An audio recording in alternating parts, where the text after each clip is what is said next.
Hi, it's me again with Corel Draw tips and tricks. And somebody asked me a question on how to do something, and I just thought it'd be easier to make a video. I made this keepsake box today. I've actually made a couple of them in two different sizes. So if you haven't watched those videos, you might want to watch those. And if you want the file, you can send me an email or send me a request or go to Epilogue's Facebook page. But anyway, the person asked me how they would make the box taller. So this would be more space and have the sides taller. And that would be relatively easy. And there's a couple of problems. As you can see, these are my inside tabs, which are these tabs right here. Matter of fact, this is this one. And it is, you go to, and I use this a lot, I measure stuff. When you go to there, it's 0.15. So a piece of 1/8 inch plywood will fit in there.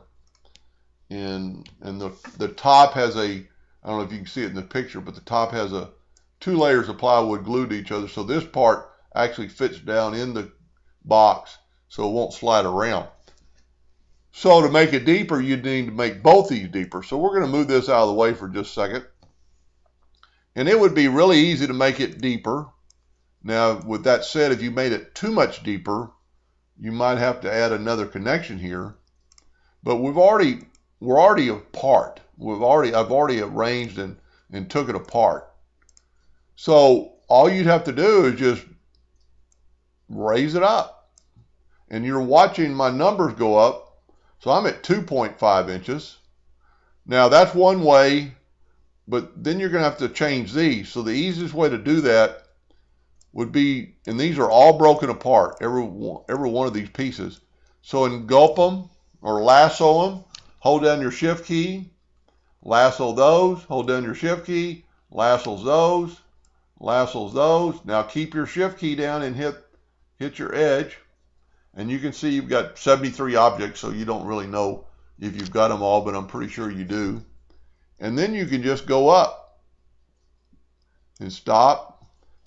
In my nudge factor set real low, so we can actually just keep hitting the arrows till we get to 2. Let's just say we're going to make it 2 inches tall. Okay, we're at 2 inches. Then all you'd have to do is just reconnect these two lines by taking your shape tool. And when you see that node happening, that means you're on the node and you've come down parallel and perpendicular and you're all square. So what this has done, it's changed all these. Now I do see it's changed this a little bit too much. So these are a little bit lower. So maybe so what you could do is lasso those, lasso those, lasso those, and lasso those. And then use your nudge factor and just come down a little bit to where your slots are more equal. Now when I drew this, I made these lines almost touch because you really want them to almost touch. And we can actually probably expand those a little bit because you want them to almost, basically what it's doing, they're going to make a perfect curve, they're going to break, this is going to break apart, but you might want to leave them like this until you get them out of the laser. So we're pretty equal. So that's pretty much done because this is where your curvature is happening actually between these lines that don't go all the way down, just goes back and forth. But then you need to make your other piece bigger. So you could bring it in here. Well, let's do this. Let's bring it in here. Tell you what, we'll put it out of the way so we won't be messing up anything. Put it on that edge. Nudge factor still low, so we're going to go to there. Now we're shooting for, let's say 1.8. That'll give us plenty of room. So then you need to take that shape, and I've turned it black so we can tell it. Ungroup it. Break curve apart.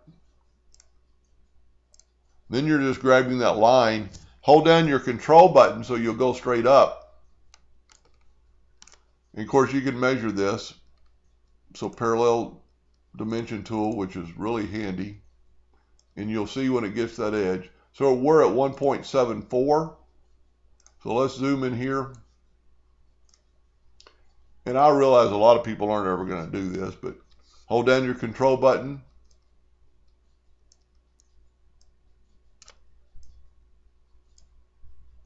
.82. We could probably go 1.87.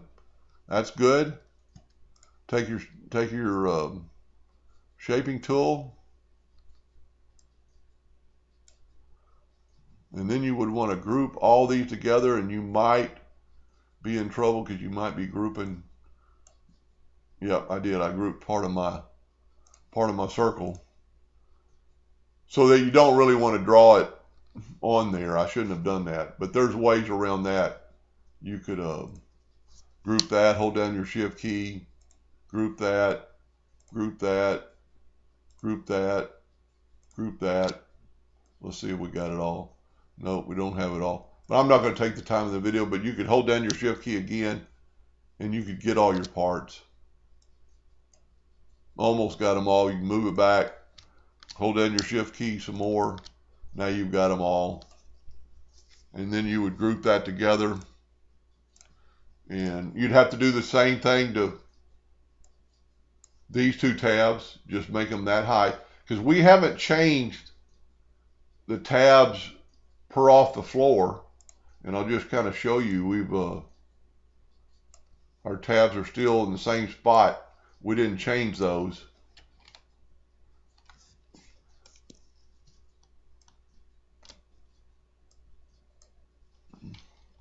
You can see, so the tabs are still the same.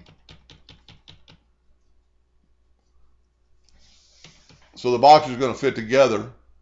We haven't changed anything as far as, you know, this, so it's still going to bend.